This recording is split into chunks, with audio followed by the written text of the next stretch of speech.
East Hyderabad's #1 real estate company, Sri Siddhivanayaka Property Developers.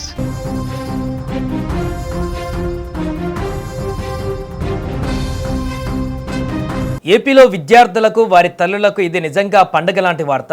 ఏపీలో CM Chandrababu Naidu గారి సారథ్యంలోని కూటమి ప్రభుత్వం ఎన్నికల్లో ఇచ్చిన హామీని నిలబెట్టుకుంటూ తల్లికి వందనం పథకాన్ని పట్టాలెక్కించింది.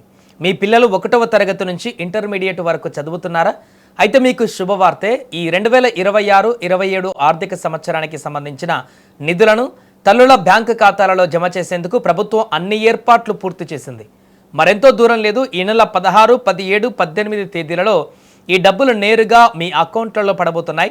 మరో 3-4 రోజుల్లో మీ ఫోన్లకు అమౌంట్ క్రెడిట్ అని మెసేజ్ కూడా రాబోతుంది. అయితే ఇక్కడే మీరు చాలా జాగ్రత్తగా ఉండాలి. డబ్బులు పడాలంటే కొన్ని కఠిన నిబంధనలు ఉన్నాయి. అవేంటో పూర్తిగా తెలుసుకునేటువంటి ప్రయత్నం చేద్దాం. ముందుగా ఈ పథకం కింద ఎంత డబ్బు వస్తుందో క్లారిటీ ఇస్తాము. తల్లికి వందన పథకం ద్వారా అర్హులైన ప్రతి విద్యార్థికి ప్రభుత్వం ఏకంగా 15,000 ఆర్థిక సహాయాన్ని ప్రకటించింది. అయితే ఇక్కడ చాలామంది తల్లులకు ఒక డౌట్ రావచ్చు, మా ఖాతాలో 13,000 పడుతున్నాయి, మిగతా 2,000 ఏమయ్యాయని. మీరు కంగారు పడవలసిన అవసరం లేదు. ప్రభుత్వం ఇస్తున్న 15,000లో 13,000 రూపాయలు నేరుగా విద్యార్థుల తల్లుల బ్యాంకు ఖాతాల్లోకి జమ అవుతాయి. మిగిలిన 2,000 రూపాయలు పిల్లలు చదువుకునే పాఠశాలల అభివృద్ధి కోసం, అంటే స్కూల్ మెయింటెనెన్స్ ఫండ్ ఖాతాకు బదిలీ చేస్తారు. కాబట్టి ఈ విషయంలో ఎలాంటి అపోహలు పెట్టుకోవద్దు. ఇక అసలు విషయం ఏంటంటే, ఈ డబ్బులు మీ బ్యాంక్ ఖాతాలలో పడాలంటే ప్రభుత్వం చెప్పిన ఒక కీలక నిబంధనను మీరు ఖచ్చితంగా పాటించాలి. అదే NPCI mapping. Direct benefit transfer ద్వారా మీ అకౌంట్లో డబ్బులు పడాలంటే మీ ఆధార్ కార్డ్ బ్యాంక్ అకౌంట్తో లింక్ అయి NPCI సీడింగ్ పూర్తి కావాలి.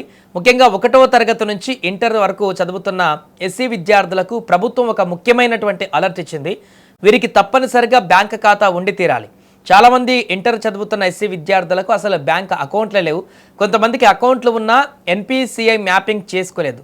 ఒకవేళ మీరు ఈ NPCI లింక్ చేసుకోకపోతే ప్రభుత్వం డబ్బులు వేసినా కూడా అవి మీ అకౌంట్లో పడవు. మీ తల్లికి వందనము డబ్బులు కోల్పోయేటువంటి ప్రమాదం 100% కూడా ఉంది. మరి మా పిల్లాడికి బ్యాంక్ అకౌంట్ లేదు, పాన్ కార్డు కూడా లేదు, ఇప్పుడు ఎలా అని టెన్షన్ పడుతున్నారా? Don't worry. ప్రభుత్వం దీనికి అద్భుతమైనటువంటి సొల్యూషన్ చూపించింది. విద్యార్థులకు పాన్ కార్డు లేకపోయినా సరే పోస్ట్ ఆఫీస్లో ఉండే ఇండియా పోస్ట్ పేమెంట్స్ బ్యాంక్ ద్వారా చాలా సులభంగా వారి పేరు మీద బ్యాంక్ ఖాతా తెరుచుకోవచ్చు. దీనికి మీకు కావాల్సినవి కేవలం 2. ఒకటి విద్యార్థి ఆధార్ కార్డు, 2 వారి డేట్ ఆఫ్ బర్త్ సర్టిఫికేట్.